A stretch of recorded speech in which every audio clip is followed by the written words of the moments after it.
Right, panibagong araw, panibagong vlog na naman tayo mga idol. So yan, dito tayo sa ating garden dahil meron na naman tayong isang tanim or halaman na ating isishare sa inyo na kung ano ang pwedeng gamitan. So nandito tayo ngayon sa garden mga idol. So ito yung isishare ko sa inyo mga idol.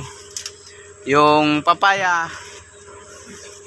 Ang papaya po mga idol is marami pong paggagamitan bukod sa yung alam natin na yung bunga. Meron siyang bunga, maliliit pa. Meron din naman mga papaya dito. Maraming ano tayo dito na papaya mga idol. Oh. Ayun. Yung tanim natin na lagi na nating nakuhanan ng bunga. Papaya na yun. So, ito mga idol, ang bunga is alam naman natin na masarap yung papaya at saka ginugulay. Pero meron pang iba na hindi natin alam na pwede palang gamitin ang papaya ng yung dahon ng papaya is panggamot mga idol. Dahil ito subok ko na dahil nagamit na namin to ng misis ko. Dahil yung dahon ng papaya mga idol is pwedeng igamot sa dengue. Yan. Sa mga hindi pa nakatry or sa mga meron talagang hindi naniniwala mga idol, pero ako nagamit na namin to dahil yung anak ko nagkasakit ng dengue. Ayan, ito yung may nagsabi sa amin na ito yung gamitin. So ang ginawa namin mga idol is na kumuha kami ng dahon ng papaya, yun sa pinakadulo. Dun sa pinakadulo mga idol, yung bagong ano niya. Siguro yung mga dahon na pang ilan yan? Pang-apat or pang-atlo. Basta malinis, bago, walang sira, walang ma-insekto yun. Ang ginawa namin mga idol is dinikdik namin siya, kinuha namin yung dagta, sinala. Yun yung pinainom namin mga idol. Kahit na mapait, tiniis namin. Siguro yung iba, siguro hindi kami nakatry na lagain, pero yung dinikdik namin, yung fresh na dagta yung pinainom namin. 3 kutsara araw-araw. Dahil alam nyo mga idol, yung anak ko is wala na siyang ganang kumain nung time na yun. May nagkapagsabi sa amin na i-try daw namin yung dahon ng papaya. So, yun nung simula nang nagamit namin yun, gumana. Yung anak ko unti-unti siyang may gana ng kumain. Kasi hindi na siya, lagi na siyang nakahiga, mahina yung katawan, wala na siyang ganang kumain. Ito yung naano namin, na painom sa kanya.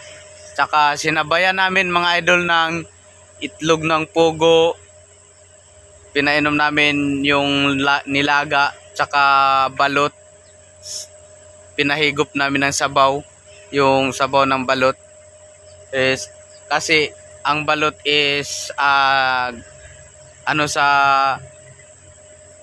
vitamina mga idol, lalo na yung sabaw niya.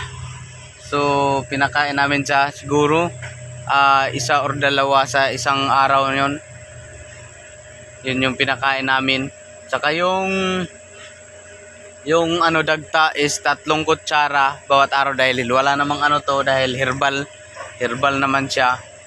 So pwede siyang makainom ng marami. So ito po yung ginamit namin. So bukod sa gamot mga idol, yung gamot yung dahon, alam naman natin na magula yung bunga. So ito, dito naman tayo sa puno mga idol. Alam nyo ba mga idol na yung puno is pwedeng gawing bukayo? So merong lugar nito mga idol na yung papaya is ninanakaw na yung mga puno ng papaya dahil ginagawang bukayo. Yan, ito na-try ko na. Kaya kung kayo mga idol gusto nyong mag-try gumawa ng bukayo na puno ng papaya, i-try nyo na yung puno nito. Tapos bili kayo ng pangkayod, yung pangbuko. yung pang buko salad. Itong puti ng katawan na to, yung puti niya dito sa gitna, yan ang kayurin nyo. Kayurin nyo, tapos hugasan nyo siya ng maayos. Pigaan nyo mga tatlong piga or 4 na piga. Yung iba ang ginagawa is binibilad. Pagkatapos yung pigaan, binilad mo na sa init kahit mga 2 oras or 3 oras bago niluto. Pero ako mga idol, hindi ko na binilad sa init ng araw. Niluluto ko na siya kaagad. Nilagyan ko na nagtunaw ako ng asukal. Tapos pagkatunaw ng asukal, yung ano na siya, nagme-melt na. Saka ko nilagay yung kinudkod ng puno na ginawang bukayo. So ayun mga idol, effective. Nakakain na ako.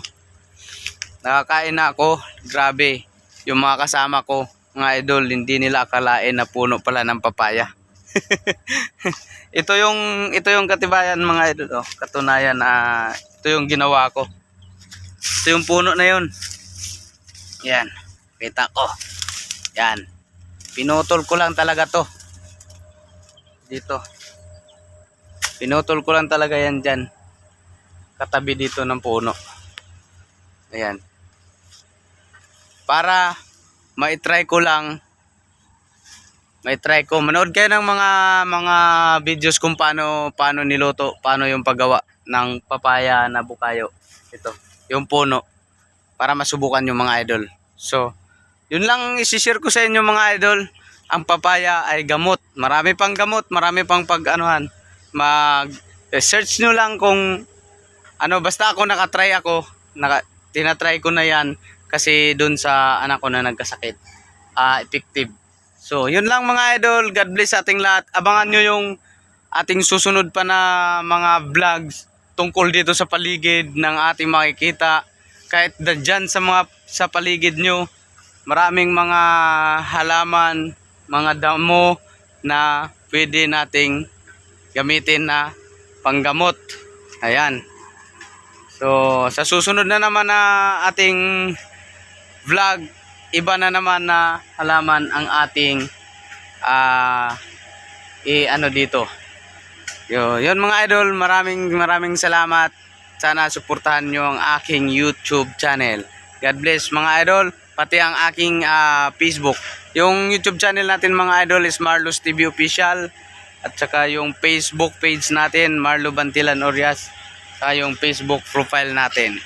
Yan mga idol, maraming salamat and God bless.